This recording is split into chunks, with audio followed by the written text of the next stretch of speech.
Person, ये that person withholding agent है या विदहोल्डी है? विदहोल्डी है, ठीक है। अब हमें कैसे पता लगेगा कि उसने वो टैक्स दे दी है? इसमें नॉर्मली आपकी,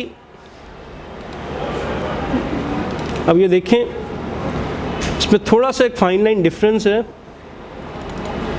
इसको याद रखिएगा कि ये ऐसे डिस्चार्ज नहीं होगा। ये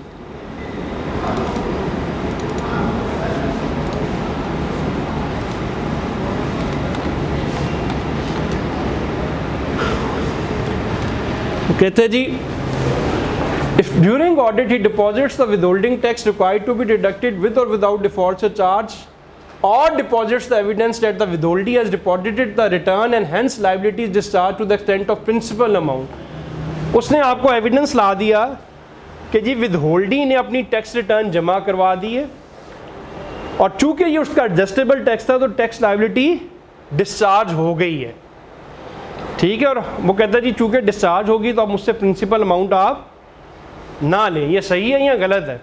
21C में तो सही रिटर्न वाली बात नहीं, वहाँ पे टैक्स की जमा कराता, टैक्स तो नहीं जमा कराता। कभी किसी को देखा है कि वो अपना, वो तो कहता है कि जी मेरा एडजस्टेबल टैक्स है तो ठीक है, मेरा कटना था जितना कट गया, नहीं कटा तो मैंने जब रिटर्न चार्ज लाइबिलिटी डिस्चार्ज कर दी तो जो मेरा प्रिंसिपल अमाउंट था वो लाइबिलिटी उसके अंदर डिस्चार्ज होगी। 161 में तो उसकी लाइबिलिटी डिस्चार्ज हो जाएगी, लेकिन 21C में डिस्चार्ज नहीं। किसकी? Withholding agent. और विदहोल्डिंग एजेंट यही तो ऊपर कह रहा है कि it is meanwhile being paid that the recovery of any amount of tax under 161 or 162 shall be considered as tax paid। और 161 के अंदर ही वो कहता है कि अगर विदहोल्डी ने मीनवाइल पे कर दी है तो विदहोल्डी की जो टैक्स लाइबिलिटी थी वो एक एडजस्टेबल टैक्स लाइबिलिटी थी। तो कहता है कि मेरी ये जो एडजस्टेबल टैक्स लाइबिलिटी थी अगर ड्यूरिंग द ईयर नहीं पे हुई, मैंने जब रिटर्न फाइल कर दी तो इन ट्रांजैक्शन पे जितनी मेरी टैक्स लाइबिलिटी बनती थी वो डिस्चार्ज हो गई। अब एट मैक्सिमम आपने विदहोल्डिंग एजेंट से कुछ लेना है तो डिफॉल्ट से चार्ज और पेनल्टी ले लें। पहली बात तो ये है कि mayor filing of the return does not mean कि उसकी टैक्स लायबिलिटी डिस्चार्ज हो गई है।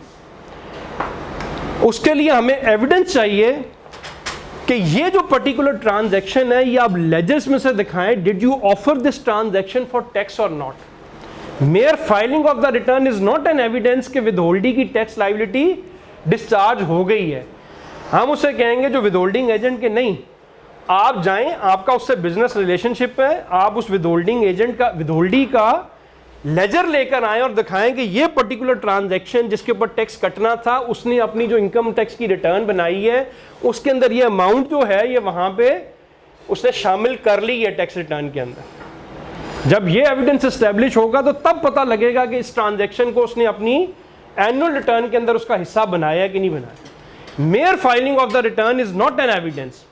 अगर वो रिटर्न के अंदर उस ट्रांजैक्शन को डालता ही नहीं है, कुछ ट्रांजैक्शन वो ऑफ द बुक रखता है अपना, तो लायबिलिटी कैसे डिस्चार्ज होगी? पॉसिबिलिटी है ना कि ठीक है मैंने कुछ ट्रेडिंग की है, कुछ टैक्स भी कट गया लेकिन मैं ऑफ द बुक उसको ले गया हूँ। तो जब तक वो एविडेंस नहीं लेकर आता, अगर तो दूसरी पार्टी हमारा ही टैक्स पेयर है तो चलिए हम उससे 176 में रिकॉर्ड मंगवा लेते हैं। अगर आपका नहीं है तो फिर 176 डालेंगे तो ज़रा मुश्किल हो जाती है उसकी इन्फोर्समेंट। तो mere filing of the return is not an evidence unless and until you check के जनाब उसने वो ट्रांजैक्शन अपने लेजर्स के थ्रू एस्टैब्लिश करे कि जो उसने टोटल सेल्स बनाई, इनकम बनाई, उसको उसने did he make it part of that और नॉट। ठीक है, अलबत्ता कुछ ट्रांजैक्शंस ऐसी हैं जिसका टैक्स एडजस्टेबल नहीं है। अगर वो एडजस्टेबल नहीं है तो फिर आपको चेक करना पड़ेगा कि क्या एफटीआर के अंदर उसने उसको ऑफर किया उस टैक्स को आज खुद, अगेन सपोर्टेड विद लेजर्स कि विदहोल्डी ने आपने नहीं काटा तो क्या उसने एफटीआर के अंदर खुद अपना टैक्स जमा करवा दिया, राइट। दोनों सूरतों में आपने वो एविडेंस लेना है कि did that transaction go through taxation और नॉट। तो वो आपको कह रहा है कि अच्छा, दूसरा ये है कि विदहोल्डी तो नहीं देता, वो खुद अपने पल्ले से पैसे जमा करा देता कि उसको नजर आ रहा है कि मेरा 1 करोड़ का एक्सपेंस डिसअलाउ हो जाएगा जस्ट फॉर द रीजन कि 5 या 6 लाख का टैक्स पे नहीं किया गया, तो वो खुद ही जाके अपना उसके नाम से, अपने विदहोल्डी के नाम से एक सीपीआर जमा करवा लेता है। अपना विदहोल्डिंग एजेंट जाके उस वक्त मौके पे आप उसका डिसअलाउ करने लगे थे और उसने फ़ौरन जाके 6 लाख का एक चेक जमा करा के कि जी मेरा 1 करोड़ का एक्सपेंस डिसअलाउ ना करें, तो again that would be tax paid. Recovery of any amount of tax under 161 और 162 शैल बी। इस पर कई ऑफिसर्स कहते हैं कि नहीं जनाब, 161 और 162 जो है ना, उधर है रिकवरी। ये तो आपने खुद पैसे जमा करा दिए, तो ये रिकवरी नहीं है। The recovery of any amount of tax under 161 और 162 shall be considered as tax paid. तो कहते हैं नहीं जी ये रिकवरी नहीं है, तो आपने खुद टैक्स पे किया है। तो इस पे अगेन आपने करना कर लें, लेकिन कोर्ट्स उसको होल्ड नहीं करती। रीज़न बीइंग वो कहता है कि जी एक बंदे पे आप नोटिस भेज रहे हैं, उसको फॉलो अप कर रहे हैं, उस पर टैक्स लगा रहे हैं, फिर जाके इन्फोर्समेंट कर रहे हैं, फिर टैक्स की रिकवरी करके आप टैक्स, तो उसको आप कहते हैं कि जी 21C में छोड़ दूंगा। तो एक बंदा जो वॉलंटरीली आके पेमेंट कर गया है, उसको आप कहने के नहीं जनाब ये चूँकि रिकवरी नहीं है, इस वजह से मैं आपको 21C लगा दूंगा अपना।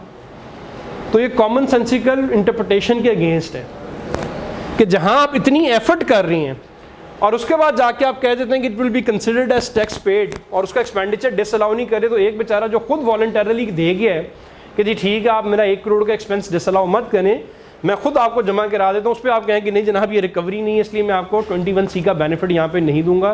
तो that would be an unfair interpretation. हाँ जी, सब कुछ कह रहे थे आप उस में। सर इस पे डिफॉल्ट चार्ज के बारे में कुछ क्या? डिफॉल्ट से चार्ज तो लगेगा प्रिंसिपल ऑडिट में हम उसको किस में, ऑडिट में उसको लेके चलेंगे डिफॉल्ट से। देखिए अभी जो लास्ट टाइम जो अभी नई जुरिडिक्शन आई है, तो हमारा उस पर ओपिनियन ये था कि जो 161 का ऑडिट होना है वो ऑडिट साइड करेगी, और जो स्टैंड अलोन कोई ऑब्जर्वेशन आ जाती है कि जी इस पर्टिकुलर ट्रांजैक्शन पे टैक्स कटा है नहीं कटा, वो इन्फोर्समेंट ने करना है। मीनवाइल चीफ ऑफिस की जब बोर्ड पे बात हुई तो उन्होंने कहा नहीं जी 161 के तमाम एक्शन जो हैं वो ऑडिट नहीं करने हैं, इन लोगों ने इन्फोर्समेंट ने कुछ भी नहीं करना अपना, जिसका बेसिक मतलब ये फिर रह गया कि आप लोगों ने सिर्फ मॉनिटरिंग ही करनी है, और मॉनिटरिंग का जो रिजल्ट है वो फिर आप ऑडिट के साथ शेयर करेंगे अपना। सर मॉनिटरिंग में जब हम लोगों को अब जो प्रेजेंट साल चल रहा है करंट पीरियड, उसका जब हम कंपैरिजन करते हैं सेल टैक्स की रिटर्न से, या वो तो उसमें शॉर्ट डिडक्शन आ रही है, फिर हमको उनको नोटिस देते हैं, फिर वो रिकनसाइल भी कर देते हैं, उसमें हम कर तो कुछ नहीं सकते। तो मैं वही कह रहा हूँ ना कि हमारी ओपिनियन ये था कि जी वहाँ पे चूँकि 161 के हवाले से जो आपने मॉनिटरिंग करते वक्त कोई स्टैंड लोन आपने 161 का कंप्लीट ऑडिट नहीं करना, लेकिन कुछ ट्रांजैक्शंस आपने सेल टैक्स या उसके रिकॉर्ड से मैच की, या कोई थर्ड पार्टी इन्फॉर्मेशन पे आपको स्टैंड लोन नज़र आ गई कि जी इस ट्रांजैक्शन के ऊपर आपने टैक्स नहीं काटा, तो to the extent of that particular transaction enforcement आप अपना नोटिस इशू कर सकते हैं। लेकिन लेटेस्ट बोर्ड ने उन्हें कहा कि नहीं जी हमने वहाँ पे जो पावर्स लिखी हैं वो ठीक है, उसकी लैंग्वेज कुछ गड़बड़ है, लेकिन आपने जो भी करना है वो इधर ही करवाएं आप ऑडिट से।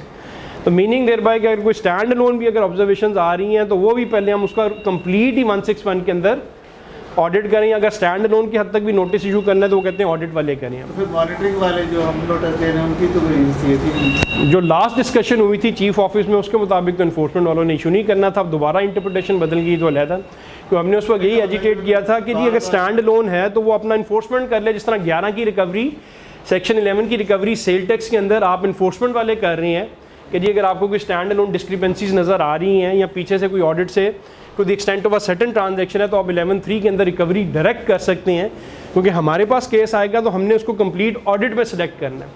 तो इसी तरह जो आपका यहाँ पे मॉनिटरिंग करते वक्त कोई स्टैंड लोन ऑब्जर्वेशंस नज़र आ रही हैं तो आप अपना डायरेक्ट अपना इन्फोर्समेंट को करने दें, और हम तो करेंगे कंप्लीट रूल 44 का नोटिस देके अपना। सर तो जो चीफ ऑफिस हमें दे ये डिप देता है कि जी 155 में आप पहले साल इतना था, अब इतना है, 153 में पिछले साल इतना था, अब इसको मॉनिटर करें, तो फिर हम तो मॉनिटरिंग का बस इतना ही है कि जी उसको लेटर लिख के पूछते हैं रीज़न, जिस तरह वो सेल टैक्स में होता है कि जी पिछले साल इस महीने में इतना टैक्स आया था, अब नीचे क्यों चला गया, तो उससे रीजंस फाइंड आउट करें इनफॉर्मल नोटिस देके।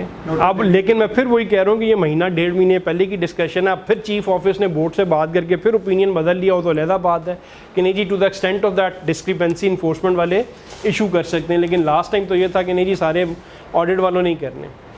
ऑब्जर्वेशन तो फिर यही रहेगी कि ये डिक्लाइन कर रहा है, ये नहीं कर रहा, अपना इसकी रीजंस जो हमें बताई हैं वो सेटिस्फैक्ट्रीली नहीं है, तो आप रूल 44 में इसका सारा ऑडिट खोल दें। आप करंट ईयर का आप कैसे खोलें?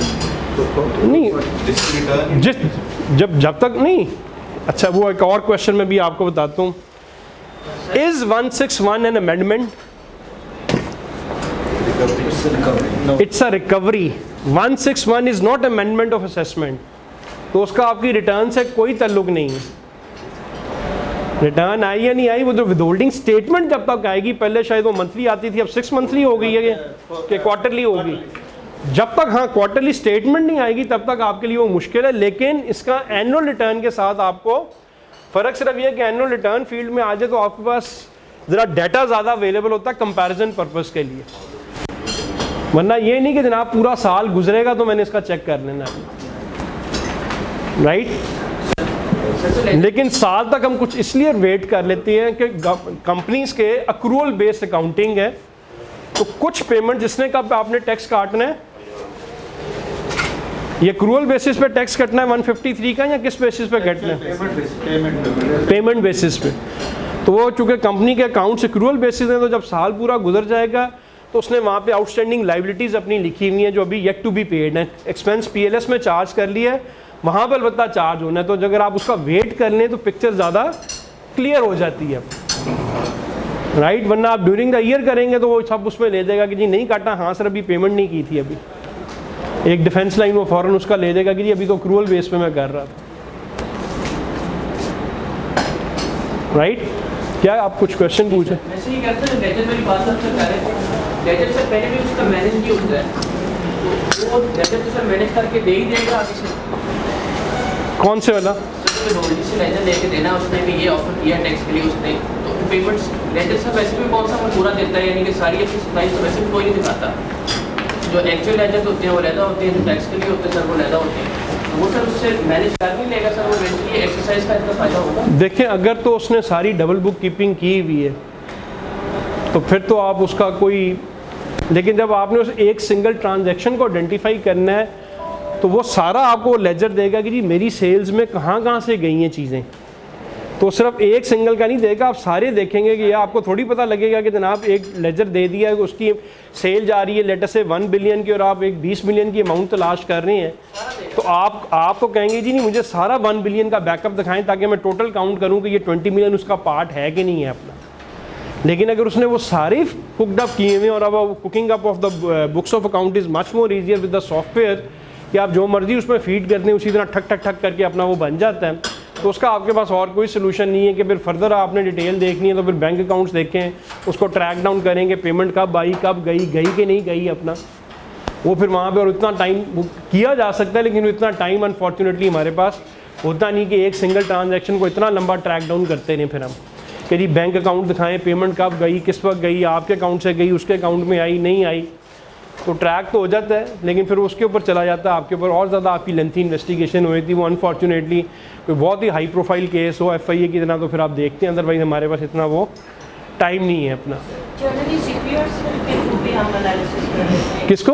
CPRs के थ्रू कर लेते हैं, जो पेमेंट के होते हैं उससे अंदाजा होता है। नहीं, CPR तो टैक्स की डिडक्शन का है ना, हमारा तो डाउट ये है कि जी ट्रांजैक्शन ही सारी बोगस फ्रेम हुई हुई है, 3.5% के ऊपर उसने अपने बाकी टैक्स जो है वो बचा लिया अपना 32-33%, दूसरी पार्टी बोगस बैठी हुई है, उसने मैंने आपका टैक्स काट के टैक्स जमा करवा दिया, आपने एक्चुअल सप्लाई मुझे की नहीं हुई, मैंने जो 100 रुपीज़ की परचेज़ डाली है वो एक फेक परचेज़ है, सिर्फ पेपर्स के ऊपर हुई है, एक्चुअल नहीं हुई है अपनी, ठीक है। आपके साथ मेरा कोई रिलेशनशिप होगा, वो पैसे घूम घुमा के मुझे वापस भी आ जाएंगे, अगर मैं बैंक ट्रांजैक्शंस को भी देखूं तो प्रॉब्ली बैंक से भी मैंने पेमेंट कर दी होगी आपको, लेकिन चूंकि आप मेरे साथ कलूसिव अरेंजमेंट में हो तो वाया थर्ड पार्टी घूम घुमा के आपने फिर दोबारा वो पैसे कंपनी को वापस कर दिए होंगे, क्योंकि हम इतनी लंबी ट्रैक डाउन तो नहीं करते, हम सिर्फ ज़्यादा से ज़्यादा ये देखूंगा कि जी मेरी पेमेंट भी गई है, आपने कहना है हाँ जी क्रॉस चेक से गई है।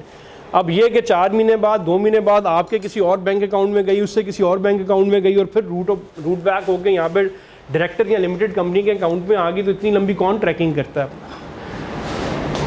अच्छा जी,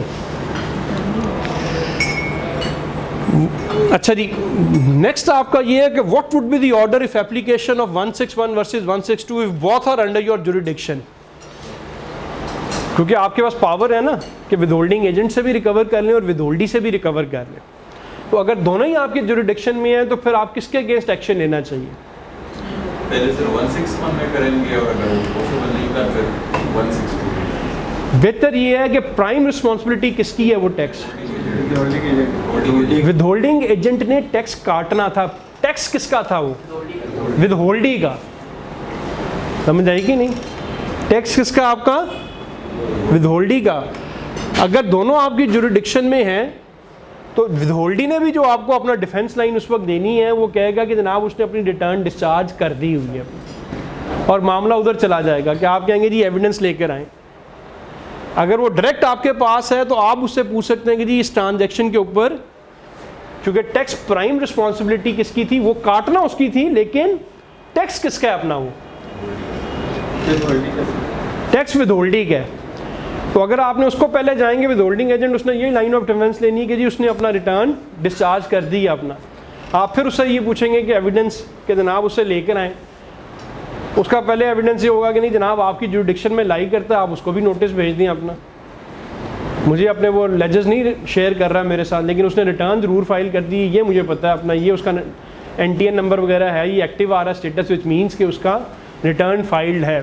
तो आप विदहोल्डिंग एजेंट्स डिफॉल्ट सरचार्ज तो ले सकते हैं, लेकिन डिफॉल्ट चार्ज तो इन एनी केस वो आपने लेना है। प्राइम अमाउंट आपके पास आ गई है नहीं आई है, डिफॉल्ट चार्ज तो हर सूरत में लगना ही लगना है, उसकी माफ़ी नहीं है, राइट, अनलेस एंड अनटिल वो कोई अनइंटेंशनल डिफॉल्ट हो, क्योंकि कोर्ट्स कहती हैं कि जो आपका पेनल्टी और डिफॉल्ट चार्ज है वो उसको वो कह देती हैं कि मेंजरिया उसमें इन्वॉल्व होना नेसेसरी है। तो अगर वो मेंजरिया इस्टेब्लिश कर दे कि जी मेंजरिया नहीं है, इंटेंडेड डिफॉल्ट नहीं है, जानते बूझते नहीं है, तो फिर वो कोर्ट्स उस पर भी छोड़ देती हैं उसको कि जी नहीं हम आपको, अच्छा उस पर भी ओपिनियन डिफरेंट है कि जी पेनल्टी जो है इट्स पीनल इन नेचर और उसके लिए मेंजरिया होना नेसेसरी है। डिफॉल्ट चार्ज पे डिपार्टमेंट का पॉइंट ऑफ व्यू ये है कि ये पीनल नहीं है नेचर में, it is the value of money, time value of money जो आप हमारे बिहाफ पे हमारा पैसा यूज़ करते रहें, it's not penal in nature. Bank आपसे इंटरेस्ट लेता है तो वो उसको कहता है कि मैं आपको पेनल्टी नहीं डाल रहा, it is the time value of money जो मैंने आपको पैसे दिए, ठीक है। तो इसको ये देख लीजिएगा, अनफॉर्चुनेटली कई डिसीजंस कोर्ट के अंदर वो डिफॉल्ट चार्ज और पेनल्टी दोनों को मेंजरिया में ले जाते हैं।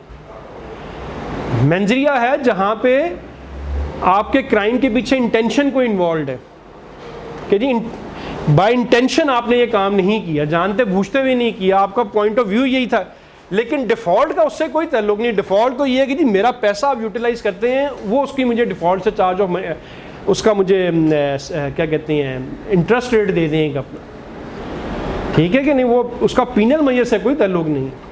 इट इज़ मेनली कि जी आपने गवर्नमेंट का पैसा इतना अर्सा इस्तेमाल किया है for whatever good reasons, तो मुझे उसका आप एक इंटरेस्ट दे दें अपना। पीनल चार्ज जो है वो आपका है अपना उस पर, ठीक है। नेक्स्ट देखिए जी, अगर अमाउंट रिकवर हो गई है तो आपका 21C नलीफाई हो जाएगा। इवन अगर अमाउंट वॉलंटरली पेड है तब भी वो आपका 21C नलीफाई हो जाएगा। If the tax pay has meanwhile paid the recipient, no recovery shall be made, only default से चार्ज और पेनल्टी लगेगी। Filing of return by the recipient does not mean that the tax has been paid, cannot take it for granted that tax being adjustable has been discharged by way of filing of return. It has to be established through ledgers that the subject transaction has been included in the income being offered for tax in the tax return. Similarly for FTR transactions, in case both the parties under your control recovered it from the recipient as primarily it was a tax on his receipts while conducting, लेकिन 16 default से charge और penalty आप withholding agent से ही लोगे। While conducting 161, if you come across heavy default, stop the proceedings there and take action under 21C। अगर आप 161 का audit कर रहे हैं और हैवी डिफ़ॉल्ट नज़र आ रही हैं तो फिर आप उस सेक्शन को वहीं पे रोक दें और 21C के लिए अटैम्प्ट करें। अगर टैक्स पेयर समझदार होगा तो वो फ़ौरन डिपॉजिट करवा देगा, और अगर नहीं डिपॉजिट कराएगा तो सारे एक्सपेंडिचर से जाएगा, राइट। जो समझदार टैक्स पेयर या उसका लॉयर होगा वो फ़ौरन कहेगा कि फंस गए हैं तो चलें आप प्रिंसिपल अमाउंट का डिफ़ॉल्ट फ़ौरन जमा करवा दें, समझाइए। और यहाँ पे आपका रिस्पांस भी ज़्यादा क्विक होता है। इधर वो अपीलों में लड़ता लुड़ता रहता है, इधर जब आप उसको कन्फ्रंट कराते हैं ना कि जी आपके एंटायर 100 रुपीज़ में डिसअलाउ करने लगाऊँ, तो उसका अमाउंट इतना हैवी है कि वो फ़ौरन कहता है कि यार ये 100 रुपीज़ से बेहतर है 4-6 लाख रुपए दो और ये प्रोसीडिंग यहाँ पे स्टॉप करवा दो। अदरवाइज़ वो ऊपर जाके लड़ता रहता है वहाँ पे कमिश्नर अपील के, जी ट्रांजेक्शन आइडेंटिफाई नहीं की, लमसम इसने एडिशन कर दी है, अपॉर्चुनिटी ऑफ बीइंग हर्ड नहीं दी मुझे, 45 दिन इसने पूरे नहीं किए, मैं तो रिकॉर्ड दे रहा था इसको, इसने मांगा नहीं, और वो फिर सेटिसाइड होके कमिश्नर अपील भी लिख देते हैं कि हाँ जी proper opportunity of being heard नहीं दी, हालांकि 4-5-6 दफ़ा आपने पूछा वो रिकॉर्ड ही नहीं देता। आप 5 दफ़ा कहते हैं कि जी दे दें रिकॉर्ड, लेजर्स दे दें, वो आखिर में 2 लेजर के कागज़ दे जाते और बाद में कहते हैं जी मैंने तो फ़लाने लेटर में इनको दे दिए थे और इन्होंने अगर चाहिए थे तो मुझे दोबारा मांग लेते, इन्होंने मांगे नहीं, मेरे पास तो सारा रिकॉर्ड मौजूद है।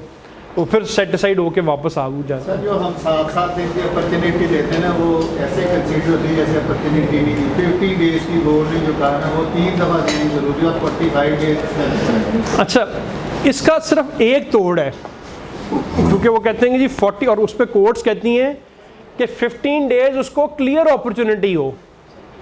इन्हीं के अगर आपने एक नोटिस 20th को इशू किया है जिसमें आपने उसकी हीयरिंग डेट रखी हुई है फॉर एग्जांपल 28th, उसको नोटिस अगर 23rd को मिला है तो कोर्ट कहती है कि मैं डेज़ काउंट करूंगी, 23rd को पहला डे जब मिला है तो 24, 25, 26, 27 4 दिन आपने दिए उसको सिर्फ। अगर आपने 21 को इशू किया उसको कोर्ट नहीं काउंट करती, कोर्ट उसके 15 दिन काउंट करती है जिस दिन उसको रिसीव हुआ है।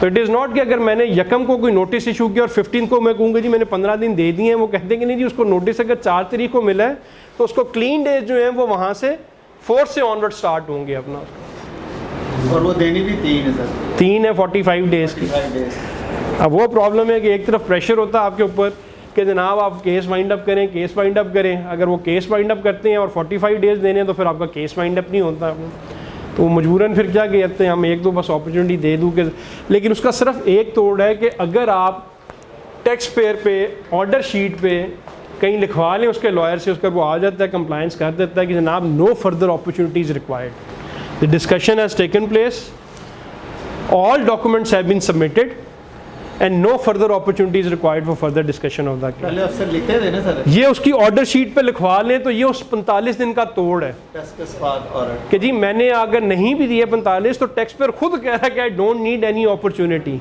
तो अब किस चीज़ की अपॉर्चुनिटी थी, यहाँ पर मुश्किल हो जाएगा कि एक बंदा खुद कह रहा है कि discussion has been made, all documents have been submitted, no further opportunities required. तो ये मैंने अपने ऑफिसर्स को कहा था कि जहाँ पर आप ये लिखवा सकते हैं और आप अपना टाइम को कट डाउन कर रहे हैं, नहीं उसको प्रॉपर अपॉर्चुनिटी दे रहे तो उससे लिखवा लें कहीं ऑर्डर शीट के ऊपर, ये हमारी डिफेंस लाइन वहाँ पे बन जाएगी कि जी मुझे टैक्स पेयर ने खुद कहा कि मुझे फर्दर अपॉर्चुनिटी नहीं चाहिए, मैं तमाम डिस्कशन तमाम डॉक्यूमेंट्स सबमिट कर चुका हूँ आपको। तो that is the only way we can circumvent that 45 days circular 92 का जो सर्कुलर नंबर 3 या 7 है, अदरवाइज जो है वो गले पड़ जाता है अपना। ठीक है जी। अच्छा जी, 2019 में टैक्स ईयर 2020 में अब आपके पास फर्दर अमेंडमेंट ऑफ पावर आ गई हुई है कि 161 अगर हो भी गया है तो अब आप उसको फर्दर अमेंड कर सकते हैं, राइट। तो ये हमने अपने जो जुरिडिक्शन ऑर्डर्स बनाए थे हमने आईसीस को ये पावर दी हुई है कि अगर यूनिट अफसर ने 161 कर लिया है and later on it is discovered कि नहीं जनाब कुछ ट्रांजेक्शन्स कुछ एंट्रियाँ रह गई हैं जो उसने टैक्स नहीं की, तो वो आप आईसी साहब दोबारा उसको कर सकती हैं, फर्दर अमेंडमेंट उसकी है। अच्छा, एक चीज़ और याद रखिएगा, नॉर्मली जब आप ऑडिट कर रहे हैं तो टैक्स पेयर आगे से ले आता है कि नहीं जनाब ये तो मेरी एंट्री जो है ऑलरेडी 161 हो चुका होगा, तो आप मुझे चेक नहीं कर सकते, मेरा इसका 161 हो गया, मैं इसका जवाब देने का पाबंद नहीं हूँ, I already given the documents in 161, तो अब आप दोबारा नहीं। इस पर सिर्फ प्रॉब्ली एक ट्रिब्यूनल की जजमेंट थी जो डिपार्टमेंट के अगेंस्ट थी, बाद में ये जजमेंट्स रिवर्स होना शुरू होगी, उन्होंने कहा कि नहीं टोटल ऑडिट में आप देख सकते हैं इसको। एक जजमेंट शुरू में किसी ट्रिब्यूनल ने दी थी कि ये हैरेसमेंट है, कि डबल जेपर्डी है कि एक दफ़ा 161 में रिकॉर्ड दे, दूसरी दफ़ा आपको ऑडिट में भी दे, तो जो चीज़ देखी जा चुकी है वो आप दोबारा मत देखें। लेकिन it was a single judgment of the tribunal, कुछ अर्सा फील्ड में रही, उसके बाद जो जजमेंट्स आई हैं उसमें इसको रिवर्स हो गया, इसको वो ट्रिब्यूनल वाले ओवरलुक करके अपनी दूसरी जजमेंट्स दे रहे हैं कि नहीं जी आप ऑडिट के अंदर देख सकते हैं। अच्छा जी, इसके वाले से कोई और आपके ज़हन में कोई है तो पूछ लें, नहीं तो आगे चलें फिर। अच्छा जी, short deduction of tax on rendering of और providing of services. Perusal of the annual statement filed under 165 shows that during the year you have made payment under section 153(1)(b) on account of services of 38 million, on which you had to deduct tax at the rate of 6%, which comes to 2 million. However, perusal of the withholding statement for the corresponding period shows that you have deducted tax only at rupees 453, और उसकी वजह से आपका shortfall है 1.8 million का, और उसको work back करें तो 30 मिलियन वो कहता है मैं आपका डिसअलाउ करूँगा। ये देखें उसने इसकी वर्किंग बनाई है कि total payment on account of services was this, tax that was to be deducted was 2.2, आपने इतना काटा है, बैलेंस इतना रह गया और इस बैलेंस को 6% पे वर्क बैक किया तो इतना ये कर। लेकिन again this is a faulty show cause, ठीक है, आप यहाँ पे लमसम अमाउंट्स कन्फ्रंट करवा रहे हैं। ऑफिसर ने मेहनत की, उसने फिर आगे बताया कि ये जो आपका डिफ़ॉल्ट है 30 मिलियन का कहाँ कहाँ है आपका, ये देखिए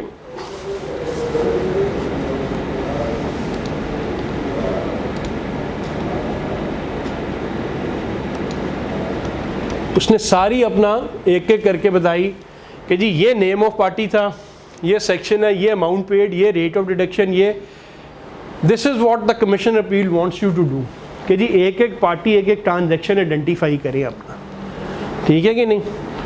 अभी भी इसमें टेबल के अंदर वो रौला डाल सकता है कि नहीं जनाब विंग एंटरप्राइजेज किस महीने का, जी मैं तो पता नहीं 2.5 लाख मेरी ट्रांजैक्शन है साल की, मुझे क्या पता ये किस महीने में कौन सा इनवाइस नंबर क्या अपना, अगर वो होता तो और ज़्यादा एलैबोरेट हो जाता। लेकिन this is what they want कि जनाब आप ट्रांजैक्शंस को आइडेंटिफाई करें, ठीक है जी। तो अभी ये लकीली उसका टेबल 2 सफ़े पे ख़त्म हो गया, वरना ये 10-10 सफ़े भी बनाने पड़ते हैं अपना। इस तरह अगर आप बना के दें तो फिर ज़रा उनके लिए मुश्किल हो जाता है कि नहीं जनाब ये मुझे लमसम इसकी एडिशन नहीं है। अच्छा जी, अब ये देखें, ज़रूरी नहीं कि जो हम पिन पॉइंट कर लें वो सारा ही सक्सेसफुल है। ज़रा टैक्स पेयर का जवाब देखिएगा इसमें। The reply of the taxpayer is as under the subject difference is mainly due to following reasons। अब वो reasons क्या देना शुरू होता है, वो कहते हैं certain payments were made on